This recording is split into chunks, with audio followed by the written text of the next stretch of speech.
From New York City, it's Wendy Williams. Today, just back from Sochi, Brian Boitano tells Wendy all about the Winter Olympics and his recent decision to come out. Plus, Wendy's magical Watch and Win sweepstakes continues. Don't miss your chance to win a Disney Resort vacation courtesy of Wendy. And all the latest juicy hot topics. Now, here's Wendy. Yes, you showed up. Oh my God.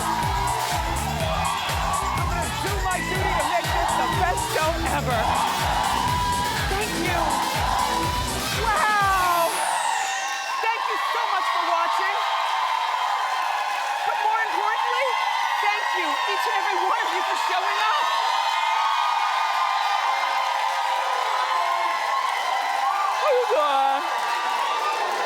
Better now, they showed up, they showed up. Okay, now look, Bruce Jenner is quitting the Kardashians. And Paula Deen is ready to return. And I've got a shocker about Little Kim. Let's get started, it's time for Hot Topics.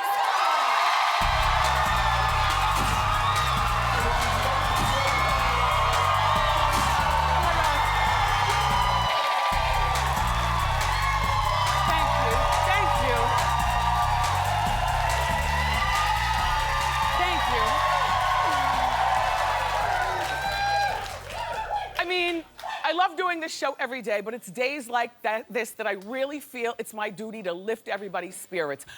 Because the weather outside sucks.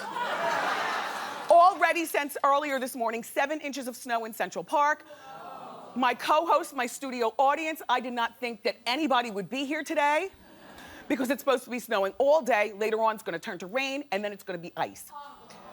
So thank you so much for watching, but thank you so much for showing up. So, I want to shout out to fashion icon Betsy Johnson. I loved what you presented yesterday at your fashion show for Fashion Week. And then at the end, she did her legendary cartwheel and split. Paris Hilton was there. Hey, Paris. You know, she's one of my faves. And you know the girl Asa from Shaws of Sunset? Did you know that she's dating Jermaine Jackson Jr.? They were at the fashion show, holding hands and stuff, sitting in the front row, looking at the fashions. Wow. Anyway, thank you, Betsy Johnson, for an entertaining time. So now,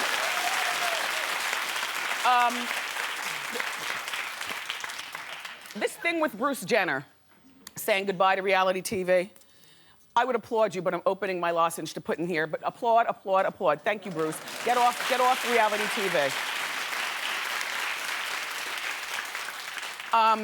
Bruce, according to TMZ, once the filming is done in the current season of The Kardashians, he's calling the show quits. You know, he's been making headlines recently because of his dramatic change in his looks. I think Bruce is a really nice guy. He's one of those people, like, you hate to talk about him in such a picky way. I know, don't you kind of feel embarrassed to laugh? Because through the TV, he's like such a nice man who's been whipped by that woman and that family for so long. He deserves to be free and happy, whatever he wants to do with his life.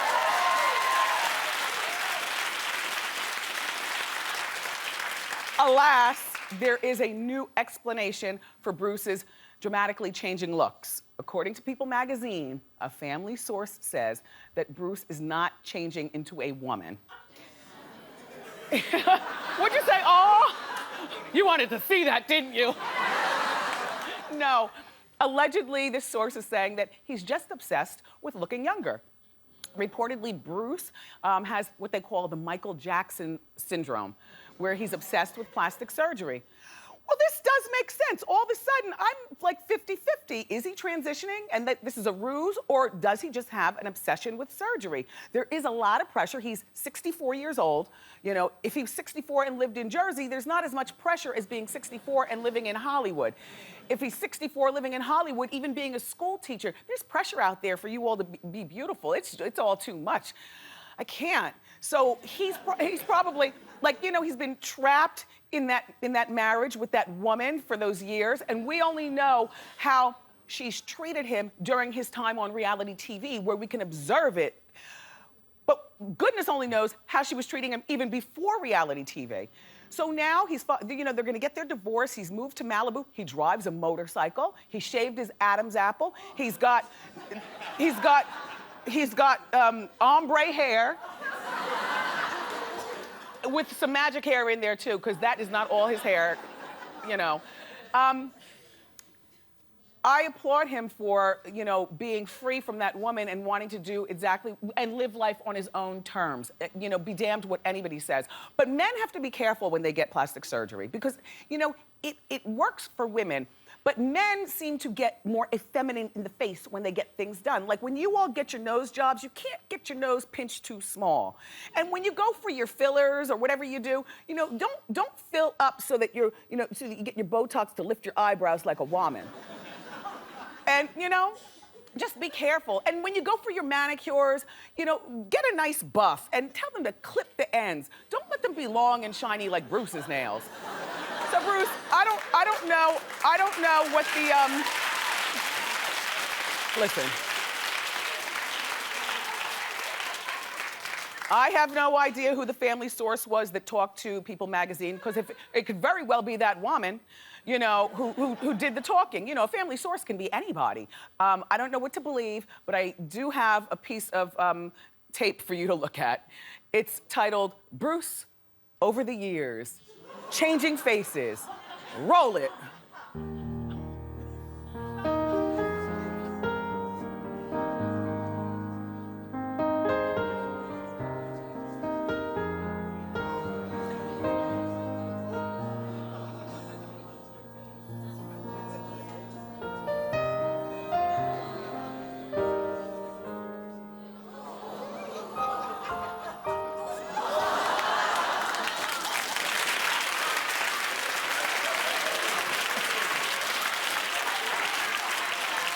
I mean, he's changed a lot, but I think the biggest reaction was 2013. And now the new weave and 2013, Bruce. Yeah, Bruce, be happy, good luck. Hey, listen, speaking of plastic surgery, little Kim has made a big announcement. During Fashion Week, I'm so happy for her. She's gonna be a mother. I know, look at her. Look at her. And that's a good be a mother dress, too. She can even have that taken in once she, has the baby and continue to wear it. That's a good dress. So here's the deal. Kim talked to Us Weekly, and she said that she's only a few months along. No word on who her baby's father is.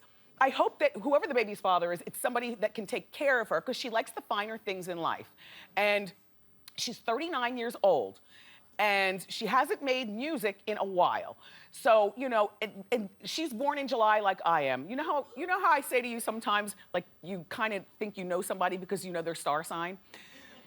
So if we're anything alike, one thing that we have in common is, like, she's a fluffy bunny and she needs family and she needs something more than a Gucci bag and some Cristal to spoon when she gets home.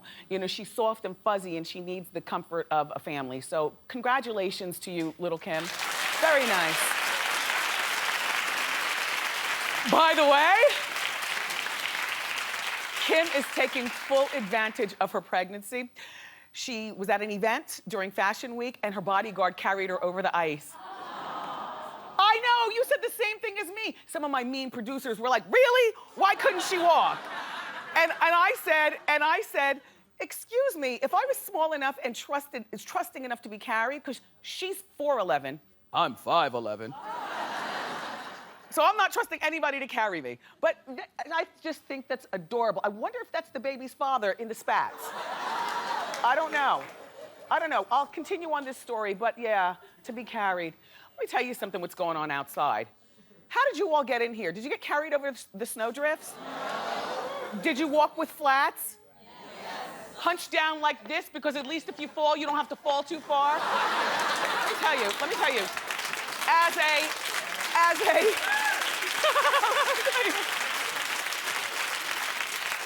I've told you this before, as a tall woman, my everyday walking, even when I walk out here, I'm very conscious of, oh my gosh, it's not about falling. At this particular point, it's about falling so far because I'm so tall. And then out there on the ice, Literally, I was walking into Fashion Week over at the Lincoln Center like this. My wardrobe stylist and I went, and he insisted that I don't wear Uggs or Timberlands, that I wear heels, because it's Fashion Week. So I'm like, okay, damn it. Walking like this, holding onto his arm like an old lady. Anyway, speaking of old ladies, Paula Deen is back on the scene. Well, sir, you don't have to clap if you don't feel it. You didn't clap for nothing. You are not happy about that. But you realize that the majority of the audience is happy that she's back on the scene. You do realize that, and that is fine. Listen, remember she lost her Food Network show and millions of dollars in endorsements because she used the N-word and talked about it. And well, now the Wall Street Journal is reporting that there is a company that's ready to invest between $75 and $100 million to rebuild the Paula Deen brand. Yeah, go. I know what you're thinking, but listen. This is how I rationalize this. She's a Southern white woman born in a time in history where, unfortunately, she doesn't understand that the rest of the world doesn't put up with that downgrading black people thing anymore. We don't put up with that. But I don't think it's so much that she's a racist as much as she's ignorant in her delivery. And what she says about black people needs to be kitchen table talk. Because we all, including me, have our kitchen table talk of all kinds of mess that we would never talk about in public. We all do. And unfortunately, in 2014, we forget celebrity scandals so quickly. Like Paula Deen, does that seem that happened 5 years ago? Weren't you angry in the beginning, but now you're like, ugh, I gotta get on and live my life. You know, I know I am. I'm not holding on to it. And she seems, I mean, I've watched her show before. She seems like a nice woman until the N-word, but then when she said that, I could see her saying that too, which is really weird because she's old and she's from the South, and there's certain ways, I guess, that some of you in the South who are older still feel like you're not enlightened.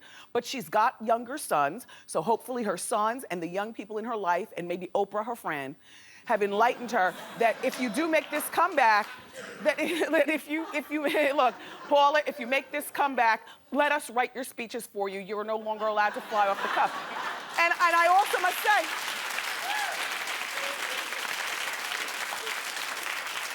and I won't be mad at the Food Network or whoever takes her back. I mean, heck, I got a Smithfield ham hanging from the rafters in our basement right now, waiting for my birthday. You know, she was endorsing Smithfield ham, and they were one of the, you know, those salty hams from down south?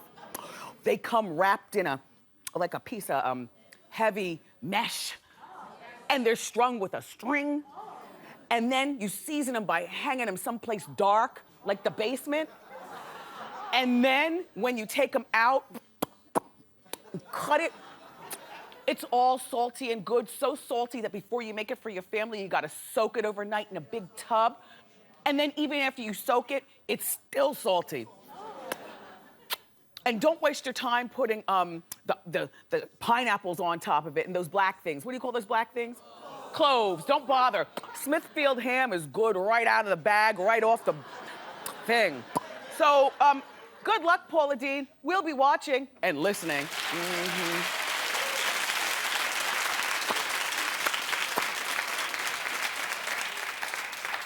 I've got the winter blues so much. I was talking to my mom and dad last night, and they were saying, well, Wendy, that's my mom. Well, Wendy, you know, it is very important that you do your show and you be cheerful because it's winter and people aren't having it anymore. People are depressed. People are busy shoveling their driveways. People are in the hospital from falling on the ice. And your purpose on this earth, Wendy, is to make people smile. Remember, yeah, that's what I told you I was named from Peter Pan's, Wendy. My grandmother named me, and then she passed of colon cancer. So, yeah, I was like, Mommy, you're right. I'm gonna get in there tomorrow, I'm gonna have good hot topics and keep them smiling.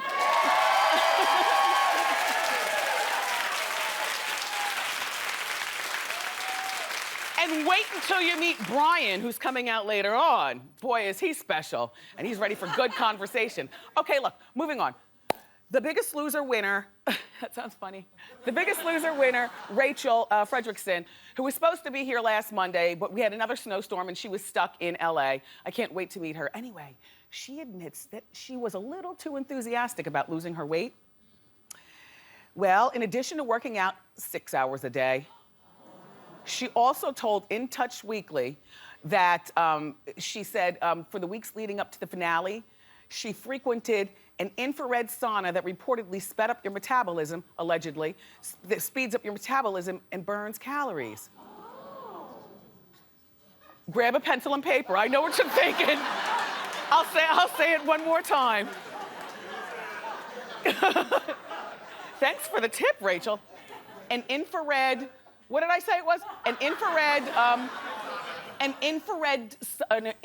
sauna that reportedly speeds up your metabolism and burns calories.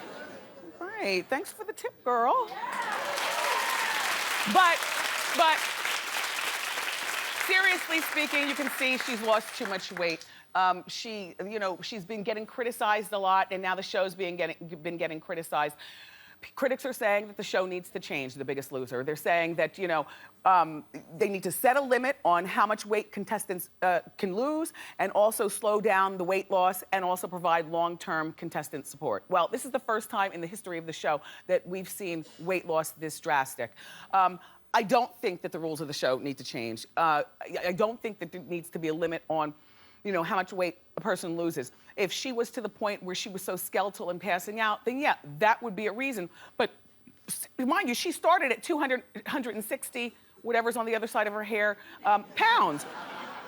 And she's only 40 years old. And she's been living her life, being an obese girl. So now she's lost the weight and she bought herself a new sparkly outfit.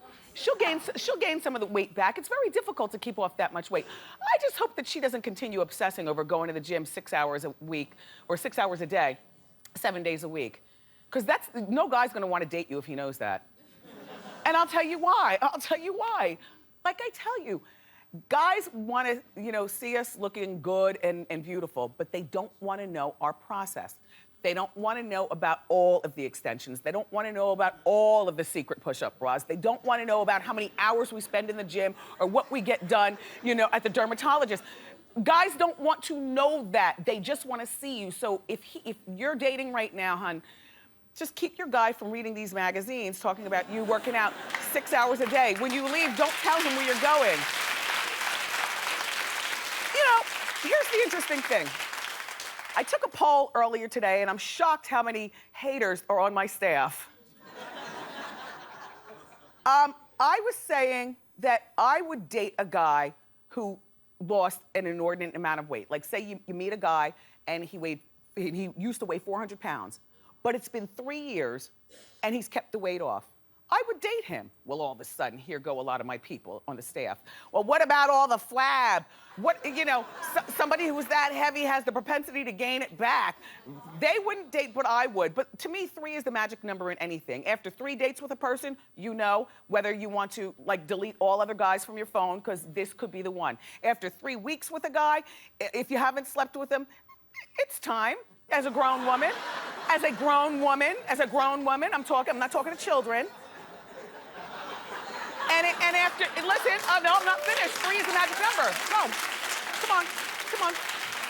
After 3 months, whether you want to break up with him or not. 3 months is a game changer. And after 3 years, especially, like I tell you, the first 3 years of marriage are the most difficult. The first 3 years of dating, if he hasn't asked you to marry him, then kick him to the curb. So for me, 3 is the magic number. What does that have to do with dating? Oh, yes. The person would have had that obese amount of weight off for 3 years for me to understand that he's kind of got it under control and now we can date. By clapation, and we're a judgmental crew. Would you date somebody who used to be grossly obese?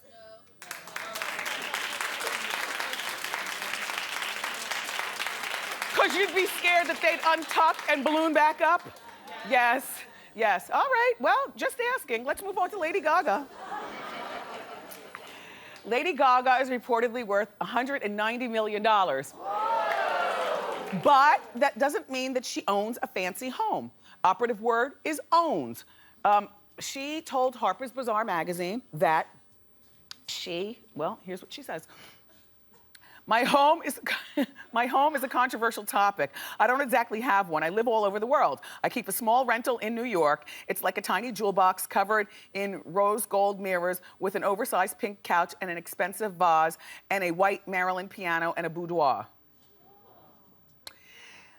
People like Lady Gaga don't need to own. It's the rest of us. Don't we learn from our parents and in school that the American dream is to own a house, to watch your FICO score, keep your credit good, and we are led to believe that renting is for people who don't qualify to own. But that's not necessarily true in this country, especially for somebody like Lady Gaga. It's not a big deal to me that she rents all around the place and she doesn't own a home. But she probably owns like a giant $1 million yacht. Other things, in other words, that look good on your credit. I mean, there's more than one way to accumulate credit in the country. What has happened to Lady Gaga? I mean, no, she looks fine there. I just mean in terms of her public opinion. Is there another song out that's popular, or is Applaud, Applaud, Applaud? Is that the last song that she had out? About the last one? And that was off the last album that she had out? That was the only good song? Because the album was called I Pop, but the streets call it I Flop. So she's going through a transition. Yeah, she's going through a transition with her career. I don't know what she's going to do, but apparently it's not going to be buying a house. All right, listen, are you, are you fans of Braxton Family Values? I know.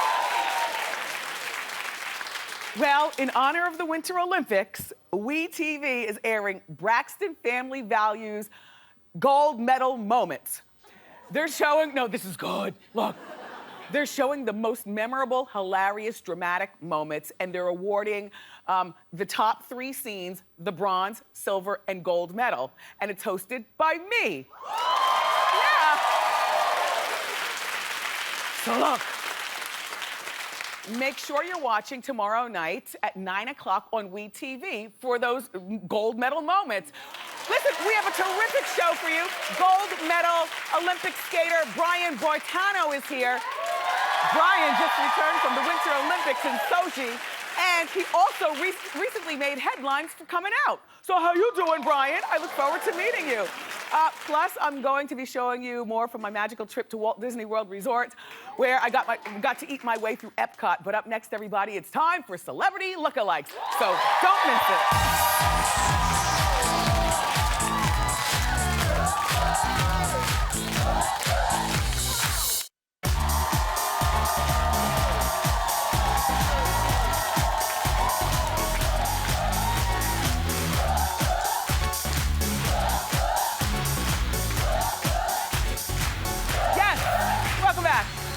It's time for Celebrity Lookalikes. All right, our first celeb lookalike comes from Milton J. He's watching our show on WTVT in St. Petersburg, Florida. Milton says his daughter's friends, Milton says his friend's daughter, Danielle, looks like Kelly Rowland.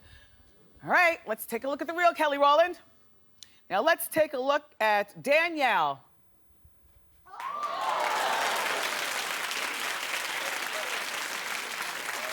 Okay. She's pretty in her own way. Yeah, I guess. Like maybe third cousin of. It's good. They're both pretty girls. Okay, our next celebrity lookalike comes from Jason F., who watches The Wendy Show on KTTV in North Hollywood, California. Jason says he's constantly getting mistaken for Colin Farrell. Okay, let's see the real Colin Farrell. Now let's see Jason. Oh my gosh.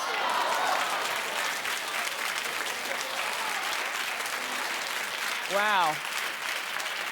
That's scary. Wow. Good for you, Jason. Our next celebrity lookalike comes from Jen C., who watches The Wendy Show on WHO in Des Moines, Iowa. And Jen says that she thinks she looks like Katy Perry. All right. Well, here's the real Katy Perry. And here's Jen.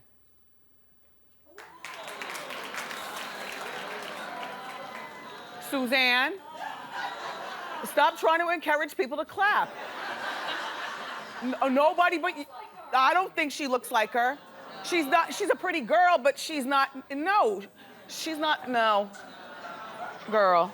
She tried it. All right, look, our final celebrity lookalike comes from Ebony G, who watches our show on WOTV in Kalamazoo, Michigan. Ebony thinks that her brother Giovanni looks like Rick Ross. Okay, so here's the real rapper Rick Ross. And let's take a look at Giovanni. Yeah. That's kind of an easy disguise, though, because all you need is like the beard and the sunglasses and some weight on you.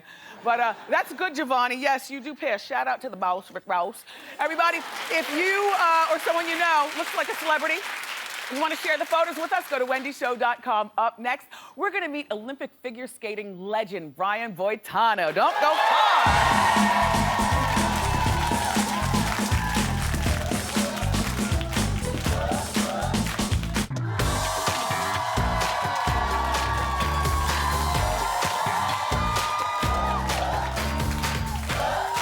Welcome back.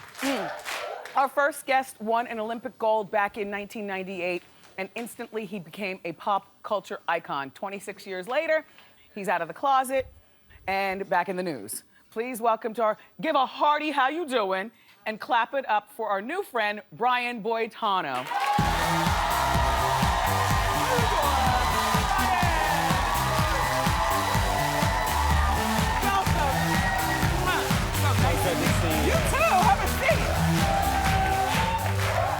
So, come si fa? That's how you doing in Italian. In Italian? Yeah. Thank you. Come si fa? Yeah, I like that. That's good. So, we have something in common. What? I'm in the Smithsonian now, and you're in the Smithsonian. Yes. They haven't actually put my stuff on display because they just accepted it last week. Wow. But I'm still floating off such an honor. Now, what do you have in there? I have two things. I have a costume that's on a permanent sports traveling show, my costume from the Olympics that you saw in the picture. And then I have my skates in there that I wore in the Olympics, and they're right next to the ruby red slippers. That's good real estate. Isn't that cool? Yes. What do you have? What do you have in there? What's going in for you? My glittery microphone that I do Ask Wendy with, a wig, a pair of Louboutins, and a dress, and a diva fan, and a script from our 500th show, and a wig head, a pink wig head. You got a lot of stuff. Well, they asked, That's so cool. they wanted, I'm the first talk show host in there, and they wanted a nice display. Yeah. So I gave it to them. Yeah, you know, that'll only... Well, it was so funny when they came to pick up the stuff because like my costume folds up into like this little thing, and they pulled up in front of the house with this huge truck that's refrigerated and like perfect, and there's a guard, and you have to sign a waiver, and you like give him this little teeny package, and he goes and brings it into this big huge truck that they're traveling around the nation collecting different items. It's a really big deal. It is. So the Olympic champion, when you won in, what did I say, 1998? 1988. It was 1988. 1988. Yeah. What was it like the second you stepped out of Olympic Village into the world? Wow.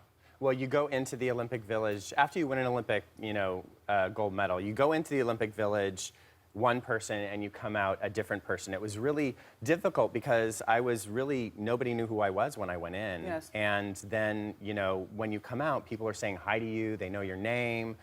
They feel that they know you. So it's a large transition for people at a very young age. Yeah. I was 24 years old. 24. So Where did you grow up? I grew up in the San Francisco Bay Area in Sunnyvale, California. Is it true that after you won your medal, your agent called you and gave you some troubling advice? And you know what I'm talking about? Yeah, no, Let's I talk. did. Yeah, no. So, it was weird growing up in figure skating because all the guys that I competed against were straight. Everybody that I toured with was straight. Like I was like one of the only. How do you know? Because you were in.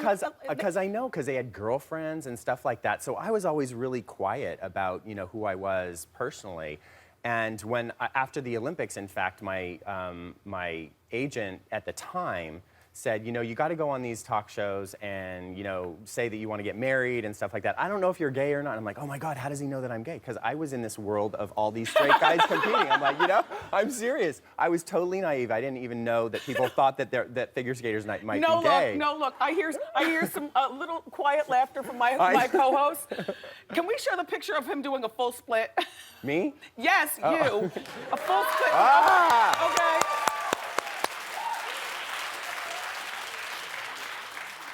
So did you follow your agent's advice and go on talk shows? You know what? I went on one show and then I fired him after that. Yeah. So I was like, forget it. It's like, you know.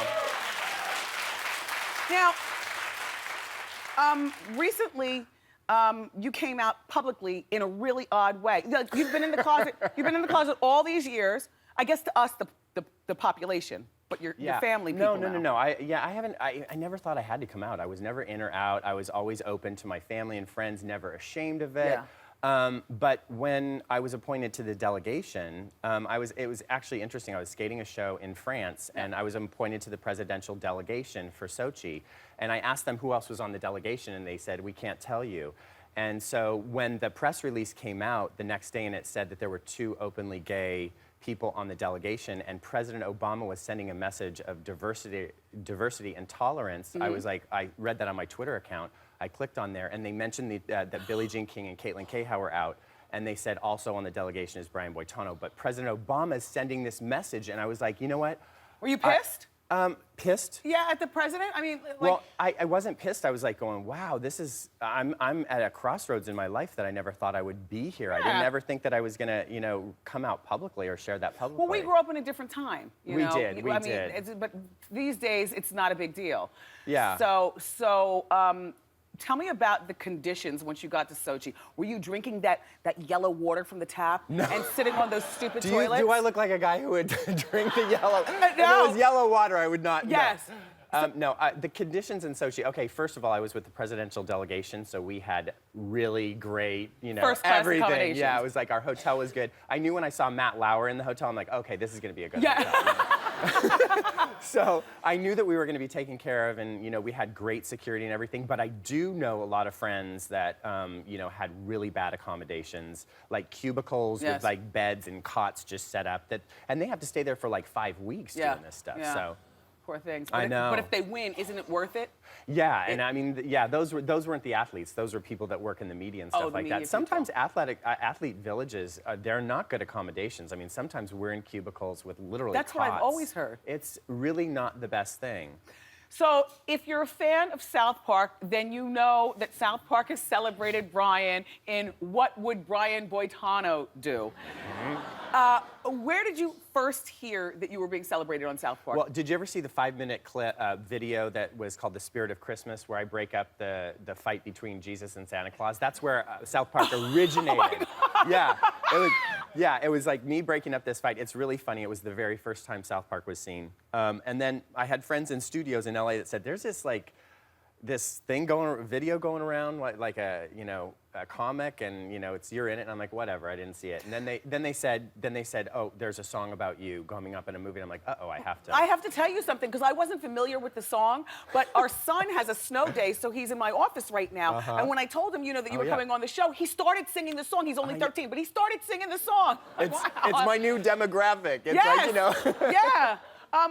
So also, Brian is a foodie like the rest of us. Yeah. And your new cookbook is called What Would Brian Boitano Make? Yes. I love it. I love that you're capitalizing on the what would. Yeah, and that's, I had a food show on Cooking Channel that it's named after. And our friend Gita did the foreword. Yeah. De Laurentiis, you know her. Yeah. She's great. And so the cookbook's based on like the TV show that I had on Food Network and Cooking Channel. So it's been great. Well, it's been great to meet you. It's been great. Will you want to cook together sometime? I would love that. I would love it too. You can come back and cook. This Yeah. is Brian Boitano, everybody. Absolutely a pleasure. Everybody, you make sure you pick up a copy of Brian's cookbook. It's What Would Brian Boitano Make? It's in stores now. Up next, time for Ask Wendy. Don't go far.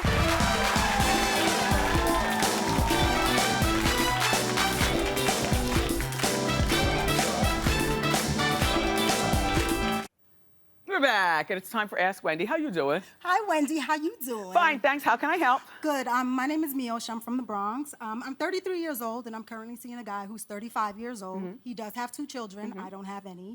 Some of my friends say I shouldn't date a man with children. What do you think?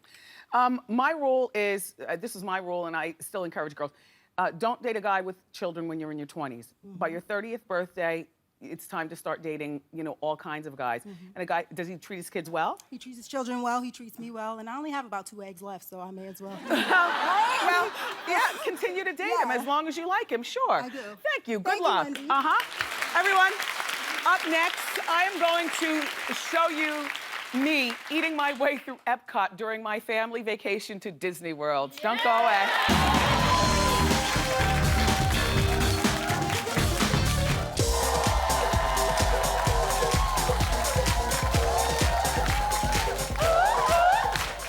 All right, during my recent Walt Disney vacation to Walt Disney World Resort, I got a chance to try some delicious cuisine at Epcot's World Showcase. Take a look. Finding your Disney side is about more than just great rides and great attractions. For me, it's about my food. And here at Epcot's World Showcase, they feature cuisine and culture from 11 different countries. I want to see how many I can get through. Let's go. Buongiorno! I need to do some tasting. I want cheese, I want wine, and I want pizza. Come on. So here I am inside of Via Napoli. Say how you doing to Chef Charlie Restivo. How you doing? I'm doing better now, Chef. Can I prepare a pizza for you? Yes, I like it thin, crisp. I want some anchovies and I want a little everything.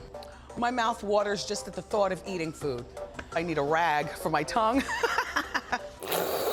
So let's talk about pizza. What makes our pizza so special? They're all hand tossed. We use our wood fire. Our flour is imported, and all our fresh toppings. Okay, so I'm gonna put your pizza in. You can have a seat, and I'll bring it over to you. Okay. Here you go, Wendy. Here's your pizza. Bon appetito. Thank you, Chef. With all your favorite ingredients. Okay. Who eats pizza with a knife and fork? Perfect. Here I am at Tutto Gusto, and this is my new friend, Benito. I feel like I'm transported to Naples, Italy. This is a unique place. It's actually the replica of a wine cellar in Italy. I can't believe that I am in Epcot, here with you, while my son and his friend are running around the park, having kid fun. Now, you know, I've done a lot of things in my life, but I've never had a wine and cheese pairing. It's just to pick the right wine with the flavors of the different cheeses. We're going to start with the Gorgonzola from Italy. Okay. And now, what's the best wine to drink with this? We're going to have a white wine from Tuscany.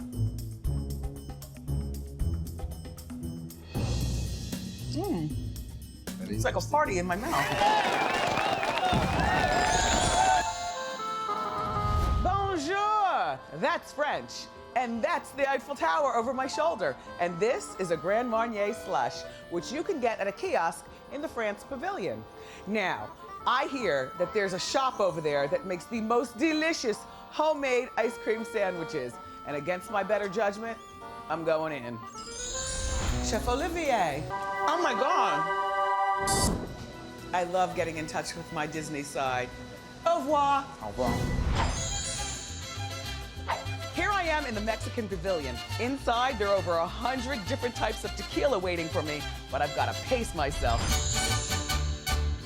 How you doing? Or como esta? To the queen of all tequila, Hilda. Hi, Hilda. Hello, how are you? Very nice. And then this is Pepe, one of the most famous bartenders.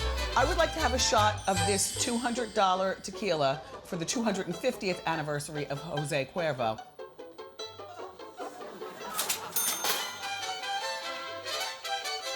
Smooth. So what are we gonna do with the avocado? Because I like avocado by itself, but I don't know about avocado in a drink. Avocado margarita has special ingredients as fresh lime juice, agave nectar, orange liqueur, and tequila.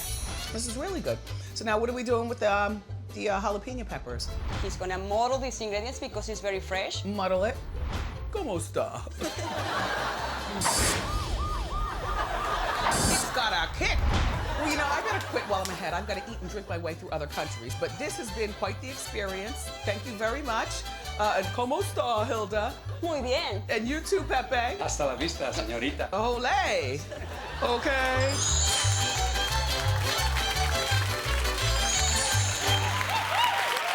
I know. You had no idea that you could have such adult fun in Disney. Well, now you can. So look, now's your chance to win a vacation and eat like I did, and the food was good during Wendy's magical Watch and Win sweepstakes. We're going to give away 5-day, 4-night trips to Disney, and this includes, this week's prize includes a signature dining experience at a top Walt Disney World restaurant. So keep watching the show for the word of the day, and then you log on to wendyshow.com to enter. Good luck. Yeah. And we'll be right back with our audience eye candy of the day. Don't go far.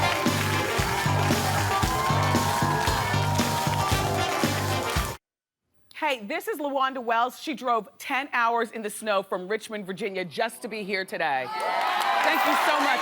And you are my audience eye candy of the day. Quickly, tell me about your sweater and your skirt and your shoes. The sweater is from Nordstrom's by Halogen, $60. The bottom is from American Apparel, $50. And the shoes are Marco Santi from Nordstrom's. And I love your bangs. They are Thank fitting. you. Here's your diva fan, LaWanda Wells. We'll be right back. Thanks, LaWanda. Did you have a good time? Well, my job is done. Tomorrow we've got our Hot Talk Channel Plus, a relationship edition of Ask Wendy. I love you for watching today. See you next time on Wendy. Bye!